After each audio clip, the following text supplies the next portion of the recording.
Welcome everybody. Today we are playing a beautiful course today in Southwest Michigan. It is St. Francis Disc Golf Course located in Orangeville, Michigan. This is just south of Grand Rapids, north of Kalamazoo. It's a beautiful little course and we're going to get out there today.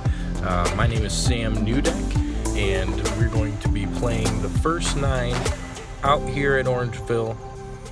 And let's see what we can come up with today. It's a beautiful day for it. Beautiful weather, hardly any wind at all. And here we are in hole 1. Hole 1's a good hole 1. It's always a difficult one.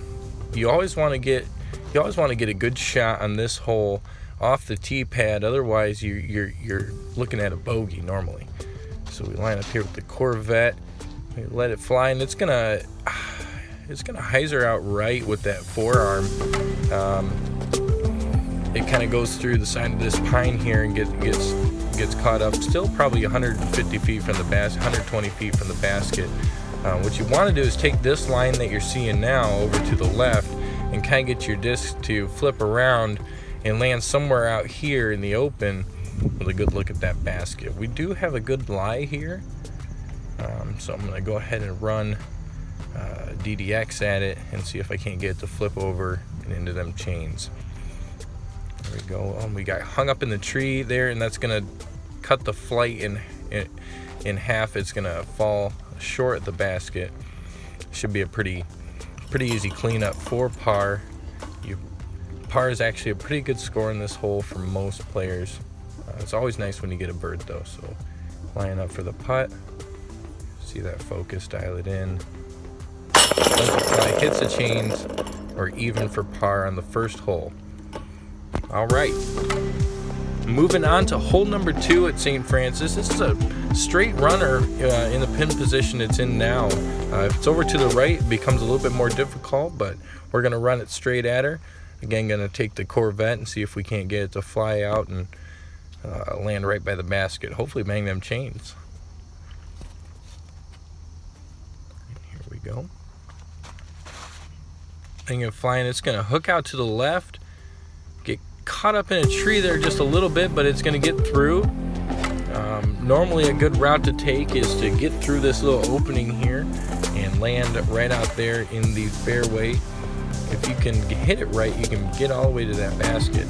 Unfortunately, I fell a little short today, but it's still really good luck. Probably sitting about 50 feet or so. I'm gonna take the shot at it and line up for that look. It's gonna fall just short of the basket. Gonna end up getting par on this hole. Could have been a birdie.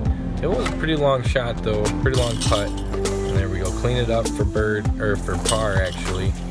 Moving on to hole number 3. This is one of the most iconic holes on the course, simply because of the closest to the pin opportunity here. It's a lot of fun to slice it in there. Threw the destroyer at it, and you couldn't really see where it went, but it threw off into the woods here, and I got a pretty long, deep putt, and I'm going to just miss that putt off to the left. It was pretty deep in the woods there, but it left me sitting pretty nice for a good easy par here. Doesn't take me but a second to clean it up. Yep. And that looks beautiful. Moving on to hole number 4. This one is Horkenheiser Alley. Very difficult hole to play. You can either go through the gap here or you can shoot over the top. My preferred method is to go back over the top, and again I'm going to take that Corvette at it. I really like that disc. Since Innova came out with it, it's been my number 1 go-to.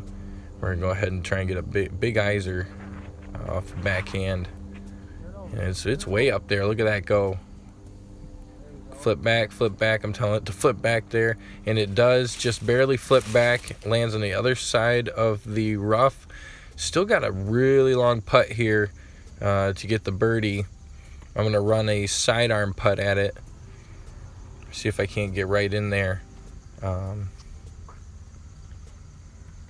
And here goes. And just short. I really wanted to get a little more distance out of that, but easy cleanup for par. Pretty cool shot there. Now we're on to hole number 5 at St. Francis. This is a really fun one. You gotta get a big hyzer shot out over the middle and have it come back towards the basket. And this is just, that is textbook. Look at it axe right in there. It's gonna listening for it. Nope. But good position. It's a really difficult pin to see because you can't see it at all from the tee pad. You gotta normally have a spotter out there if you don't know where you're throwing. And it looks like it got pretty good placement here. Should have a good run for bird. Let's see if we can clean it up. Get that -1 on the scorecard. Got about a 35 foot putt here. Just outside the circle with a sidearm in for birdie. I was feeling pretty good at that moment, to be honest with you. I was hoping to get a number on the card. Finally, there we go, a little celebration. Moving on to hole number 6. This one's a fun one. It's a very narrow shot through the trees, and it's got a nice little swing to the right in this placement. And I threw a DDX at it. Normally I throw my katana. I don't know why I chose the DDX. Normally I've been throwing my katana a little farther than I want to on this hole, so I thought I'd change it up. That's where the pin placement is, but I ended up way back, kind of in the rough. Really bad shot. I had a lot of trees to get through. Had to get down. I fully lay out on this one, trying to reach the pin. And you can't see it, but it skips up around the chains and bounces off a tree. And I pretty good cleanup placement. Could have been closer, but was still happy with this putt. Really easy cleanup to stay with a par save.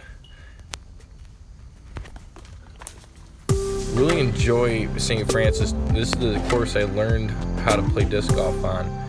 Hole number 7 is an interesting one. You want a nice hyzer out that lays flat just below the tree line and scoots right in there next to the basket. Mine goes a little high. I get over the branches, but it was just the line was just too high. Ended up coming down way too early. Not a bad run at it. Good placement here. Really easy cleanup for me. And that's an easy par putt, as expected. Moving on to hole number 8. Love this little sitting place. It's a good place to take a break when you're out on the course. Hey, smile today, folks. It's a good day to be out discing. Hole number 8 is a pretty interesting placement when it's off here to the left. You got to get it way out past the trees and then have it float straight out towards the telephone pole that's out there and have it land in that opening you saw there in the wide angle. I'll let that Corvette fly once more, and it's a beautiful shot. Exactly where I wanted to place it. A little bit far. I wanted to be inside that circle. Unfortunately, it got me behind this tree, and I just caught that branch at the top. It was just enough to keep it from going in.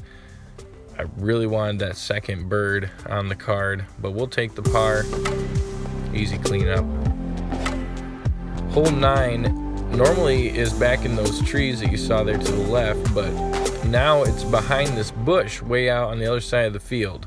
So it's a difficult shot. I like to take this tomahawk throw at it, see what it does, and flips over, and it gets out there quite a ways. Still have a really decent look at it, but it's a lot farther putt than I wanted. We're gonna go ahead and just throw a nice little sidearm at it, see if we can't place it right next to the pin. And it does fly up there nicely. Not quite on target, but an easy cleanup. Fun front 9. Well, thanks guys for watching. I hope you guys enjoyed it. Get out here to Orangeville sometime and play the course, St. Francis. It's a great time. It's the back 9 will be coming soon. That's also completely different than the front 9. Big change up. So thanks for watching.